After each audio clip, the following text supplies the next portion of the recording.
Welcome to you all. Here is very interesting discussion on one more topic, that is MBO from organizational psychology. So in organizational psychology, see, after this XY theory, which I discussed already in the previous video, now here related to that one more topic, that is MBO, that is management by objective, or we can also say management by planning. Peter Drucker has formulated this concept in management and also in organizational psychology. So it is a strategy, directly coming to the point, it is a managerial strategy, a psychological strategy in industrial organization, some organization, to extract the work efficiency of the employees. Because generally, as I told you earlier in XY theory, as per Gregor, generally employees will be not very much interested in the work. They dislike the work at large, in general. And there is a very responsibility on the part of the management to trace out who is X theory employee and who is Y theory employee. And after having identified, generally this MBO strategy will be followed, adapted. Here, work efficiency will be traced out. How? By following different approaches, methods. So there is an organizational goal. There is a common goal of the organization. Every industry, every company will have some goal. Just like our education institutions, schools and colleges, they will have some goal. School, top result, highest result in the 10th class. Intermediate, for example, plus 2. How? What is that? What is their goal?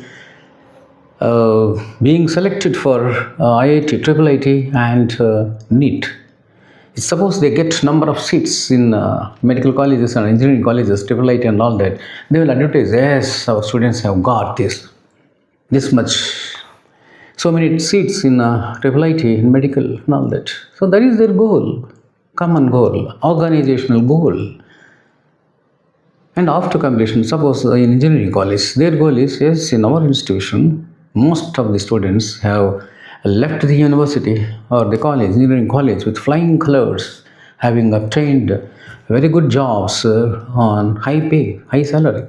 That is their goal, organizational goal. In the same way, any company or industry or a factory, they will have some important goal. That is more or less same thing. There is productivity, good production, and this productivity will come by way of work efficiency. So work efficiency plus productivity is equal to profitability. We can say simple theory. And to achieve this common goal, there is profitability by way of production, by way of good productivity, and by way of enlightening the talents or extracting the talents or work efficiency of the employees. So the common goal will be set, and in order to achieve that common goal, how in the education institution, some math teacher, science teacher, English teacher, and soft skills person, different persons will be appointed, and apart from that, some experts will be coming from other places, in order to bring very good result, a common goal. In the same way, in an industry or organization or some factory, any firm, common goal is production, productivity, and profitability. For that, different departments will be there. Production department, manufacturing, and marketing. Suppose we have some toothpaste factory or some clothing factory. Let us imagine manufacturing division will be there, production department, and marketing. In order to distribute all these things, market will be there, marketing department will be there, and finance. In the same way, HR, human resources solutions. So how many people are required? Where is the deficiency? Who is efficient? Who is not efficient? And still more, how many people we require, and all that they will be sorting out. So that HR manager must be very much talented. He must have very beautiful solutions. And marketing, in order to distribute it by way of distribution, he must have some strategies. He has to look after, he must look into the, or he must supervise his subordinates. And in the same way, finance, HR, finance department, and research department. So all these departments heads will be supervising, and above these there is a head. The management will be observing by way of evaluation, continuous and constant evaluation, always monitoring and bringing evaluating the progress, the performance and progress of the employees. The HR manager will give, he will receive all the information from different departments, from marketing, from production, manufacturing department, finance department, everything, and they will have a monitor under over their subordinates. Like that, the constant monitoring and evaluation will be there by way of by bringing the performance appraisals. So allotment of work, allotment of assignment to each and every department, and individual responsibilities, individual assignments to every employee. That is the point. So under production department there are 20 persons. So every 20, all 20 members will have different allotments, teamwork and collective effort. Because it's a teamwork and collective effort, their individual responsibilities will be assigned and obligations will be imposed. So by the end of this week or month, you have to achieve this. You must show your target and all that. Same is the case with marketing department. You must be able to bring their chart. What is the actual demand? How much you have produced and how much you have distributed and all that. And what about your employees under your control? What is whether their individual objectives have been fulfilled or not? You submit all the performance appraisals. So by receiving the performance appraisals, they will study the progress, whether they are contributing, all these departments are contributing to the, just like all rivers will be joining the sea. In the same way, different organizations, different departments, sections, and their individual target objectives have been fulfilled towards the goal, managerial goal or not. They will study how by performance appraisal. It is a sort of a feedback. Of that feedback will be very much useful for the management. Why? In order to identify who is the most efficient, who is not so, who is the exterior employee, who is the interior employee. Of course, in this system, the exterior employee will be faded out. He will be revealed. Because of that, he will be set right.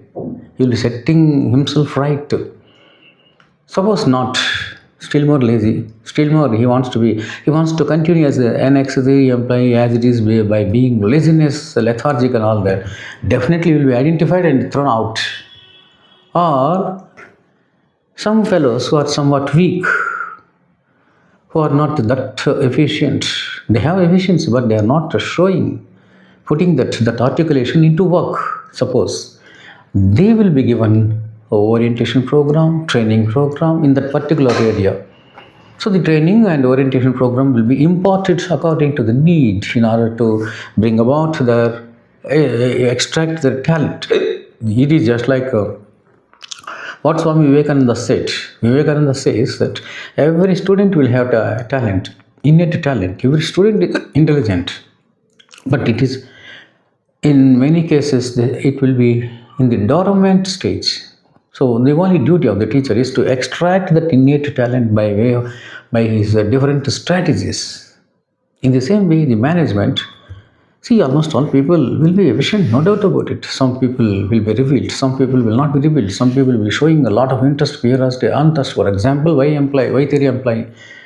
This management MBO system is a very, very great boon to him, because his real talent, sagacity and dexterity will be revealed, and he will be identified for selection of some award. A high motivation, still more. So in order to motivate the other employees also, the award system will be given. And whereas the exterior employee will be setting himself right, at least in the long run, though not immediately, because there is a continuous feedback from the heads of the departments very frequently, very often, weekly, sometimes monthly and all that. So totally what happens is there is a a control, total control over the employees, their work efficiency, everything will be observed. So here, what will happen is commitment, professional commitment will become certain. It becomes just like a great obligation. This commitment, at least for the commitment, they will work well. Even then, some of the critics, for example, Edward Deming, he says, no, no, by way of a lot of pressure and all that, they will be pretending, the employees will be pretending, and automatically there will not be that efficiency and all that. One critic says, Edward Deming, but that is not so. It is nothing but somewhat a rubbish matter. But what Peter Drucker says, his formulation of this concept is exactly right, because we can extract the efficiency towards productivity and profitability by way of extracting the efficiency, that to constant efficiency of the staff members. This is what MBO says in brief. Thank you very much for understanding, and if you are impressed, please subscribe and encourage me.